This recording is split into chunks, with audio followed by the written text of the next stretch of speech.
sans date. À propos de l'ego et des vieilles initiations religieuses où il est dit « tu es cela » ou « tu es le tout ». Il y a un moment où il est impossible de se penser.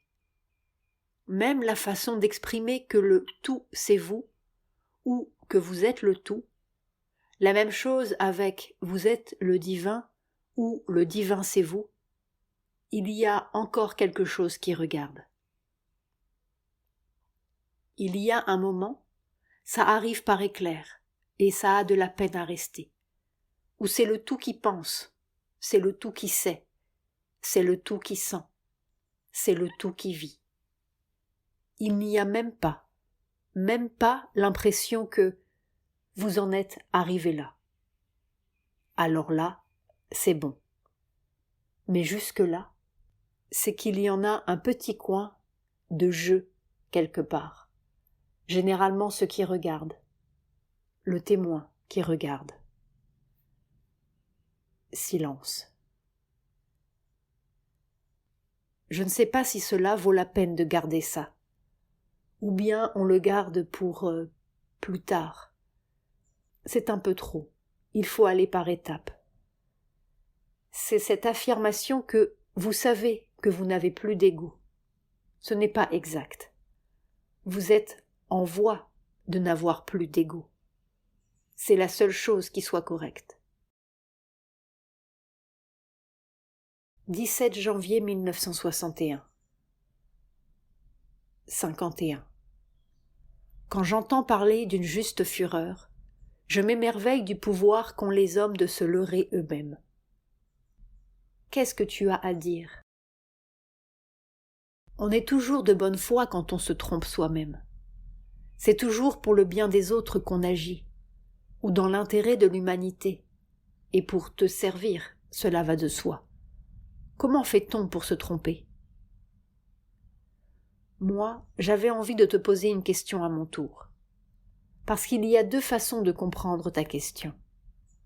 On peut la prendre sur le même ton d'ironie ou d'humour que Sri Aurobindo a mis dans son aphorisme, quand il s'émerveille du pouvoir qu'ont les hommes, de se leurrer eux-mêmes.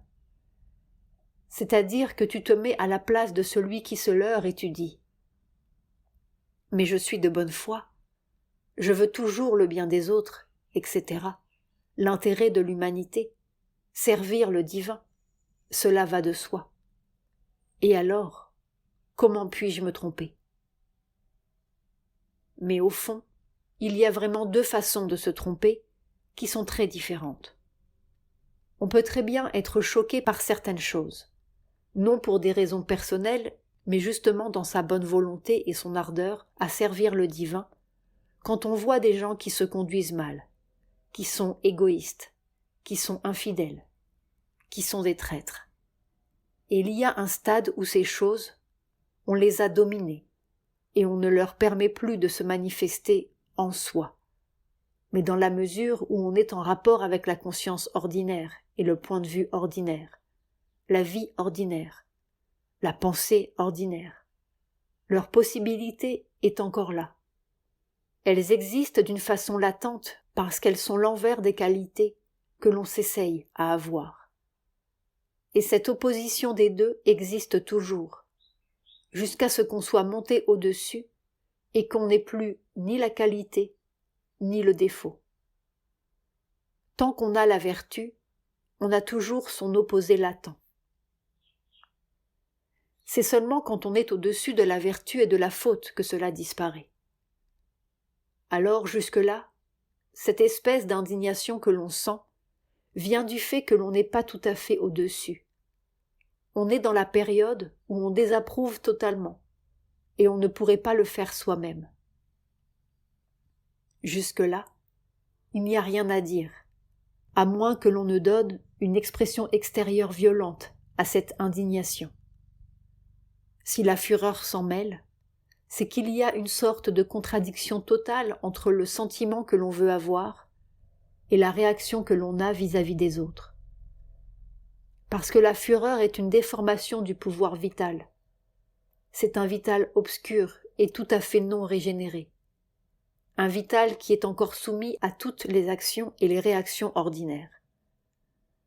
Quand ce pouvoir vital est utilisé par une volonté individuelle ignorante et égoïste, et que cette volonté rencontre l'opposition des autres volontés individuelles qui l'environnent, ce pouvoir, sous la pression de l'opposition, se change en fureur et essaye d'obtenir par la violence ce qui ne peut pas être exécuté par la seule pression de la force elle-même. La fureur, comme toutes les violences d'ailleurs, est toujours un signe de faiblesse, d'impuissance et d'incapacité. Et la tromperie, ici, vient seulement de l'approbation qu'on lui donne, ou de l'adjectif flatteur qu'on met dessus. Parce que la fureur ne peut être qu'une chose aveugle, ignorante et assourique, c'est-à-dire contraire à la lumière. Mais c'est encore le meilleur des cas. Il y a l'autre cas. Il y a les gens qui, sans le savoir, ou parce qu'ils veulent l'ignorer, poursuivent toujours leur intérêt personnel, leurs préférences, leurs attachements, leurs conceptions, qui ne sont pas entièrement consacrés au divin et qui se servent des idées morales et yogiques pour couvrir leurs mouvements personnels. Alors, ceux-là se trompent doublement. Non seulement ils se trompent dans leurs activités extérieures, dans leurs relations avec les autres, mais ils se trompent eux-mêmes, dans leurs propres mouvements personnels. Au lieu de servir le divin, c'est leur propre égoïsme qu'ils servent. Et cela arrive constamment.